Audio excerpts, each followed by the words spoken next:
Now here's the Think with the Stig at the wheel. Listen to the throbbing silence of that electric motor. Glorious. For comparison, we've lined it up against something equally sprightly. Jason. This is Top Gear. This play, is this good, do you think? Well, I haven't got it, I'm a vegetarian. You're a vegetarian? Get out! he does not look like a vegetarian. What the hell are you doing at Tommy's Gardener's World? Is in Hampshire. I can try and explain that. Jeremy, stop it. That's dirty. It's also not very nice to look at, actually. Set to 911 turbos, £90,000. This, the car you're looking at here, 11,750. That was the least convincing noise I've ever heard in my life. Wow. Now here's the Think with the Stig at the wheel. Listen to the throbbing silence of that electric motor. Glorious. For comparison, we've lined it up against something equally sprightly. Jason.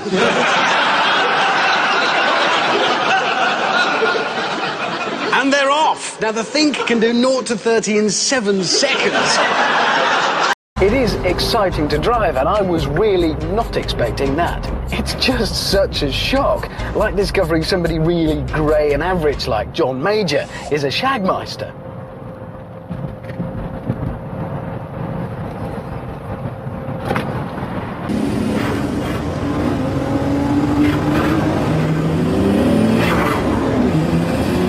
Sounds like Darth Vader's in the boot. Where are the plans of the rebel base?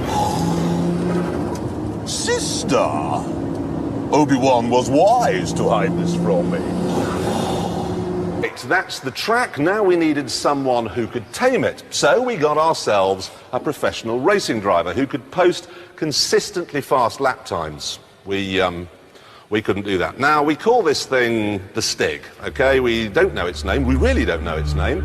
No one knows its name, and we don't want to know, because it's a racing driver, and racing drivers have tiny little brains, and therefore worthless opinions, and they're very dull. Doctors actually call it Mansell syndrome. How sad have you got to be that you need your car to wish you happy birthday? I prefer to have friends. Anyway, if you're one of those type of people who goes to work, collar on back to front, dress, whatever, you think you can drive, you think you could get around our test track more quickly than someone from another religion, get in touch. No, that's a perfectly good idea. Excuse me, this is your Capri, isn't it? Yeah, you're wanted on the phone. Oh, it's just over there. Just. Okay, I'll go. Oh, thanks. He's never driven one. You actually can... Jeremy, that's the man's car! He's looking for the phone!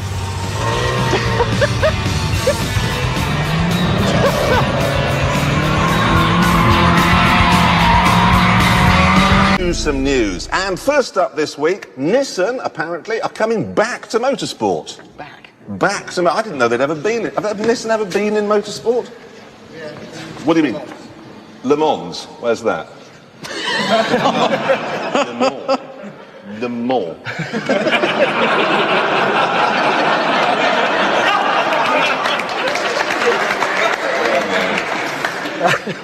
Did they win? You don't know. Anyway, they're coming back, not to Le Mans.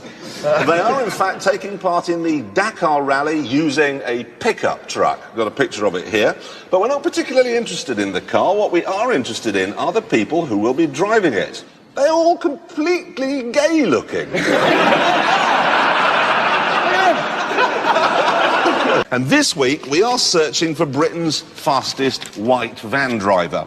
We asked for applicants a few weeks ago on the show, and this is how many we got on emails. Now, we weeded out the psychotics, and we were left with 5.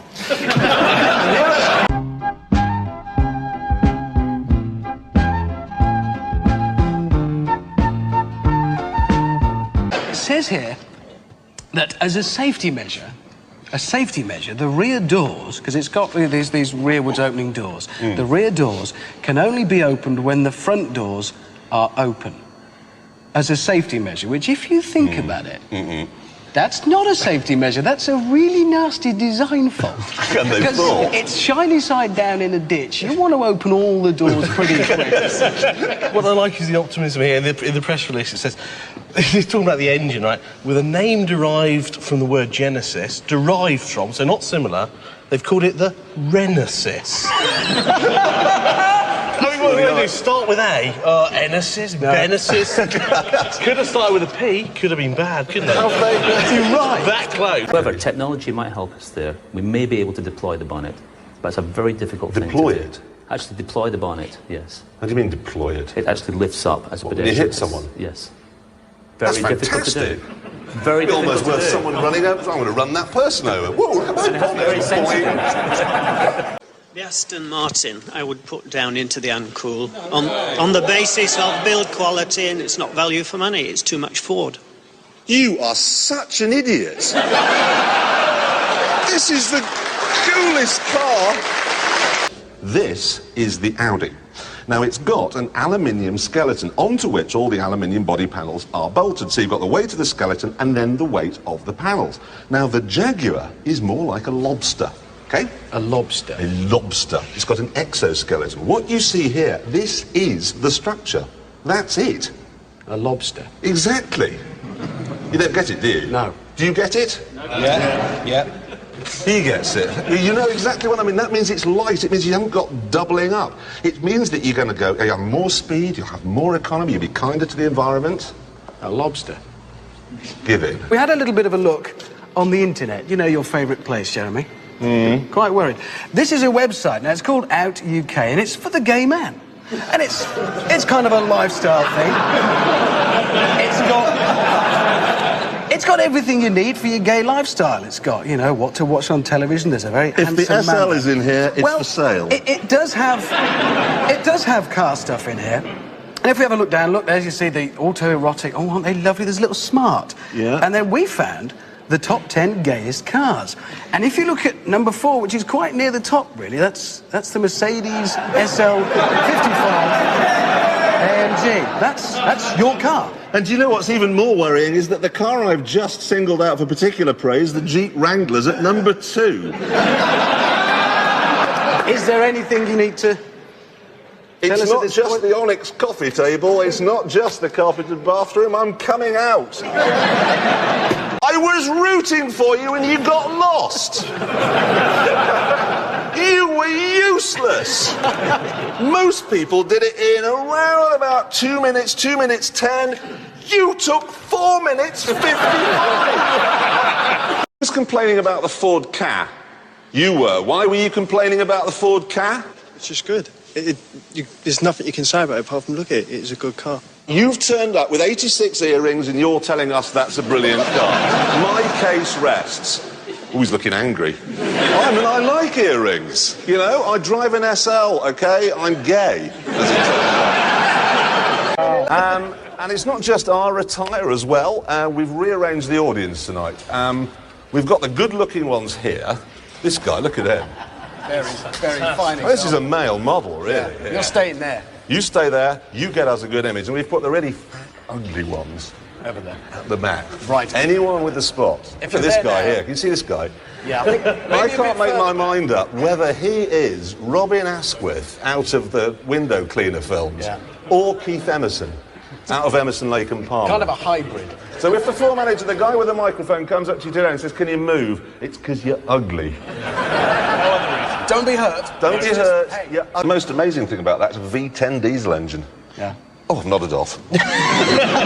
Just said diesel. Oh. That'll be fun. Oh, wait a minute. You say the word diesel and my seat goes into recline mode. In a house, very easy to commit suicide. Yes, it is. Look at this, okay? It's working this one out. There's a button here to close the boot, because obviously you can't be bothered to do it yourself. So if you just put your neck down like that, okay? Press the button and... Hi, Jeremy. It detects me and goes back up again. Jeremy, how did you find that out? I like to thoroughly road test a car. That is thorough, isn't it? You know, I don't Very like to thorough. just go for a bit of a drive around Germany. I like to get it tested. Strap your head- I was in America a couple of years ago filming at this place in Texas, which is the biggest car dealership in the world. The frontage is a mile long.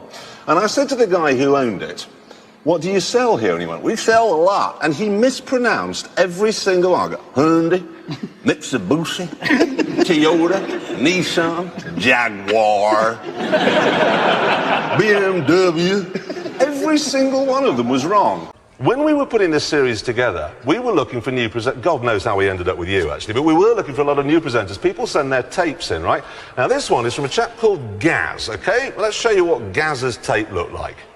Hello and welcome to Gaz on Motors. Today we're going to be looking at instrumentation, speedos in particular. You can tell this isn't it's still going on. because apart from this one only has the odd meter, whereas the Mini Cooper had both odd meter and trip. It actually has two spools mounted, and in the case, one here and one here.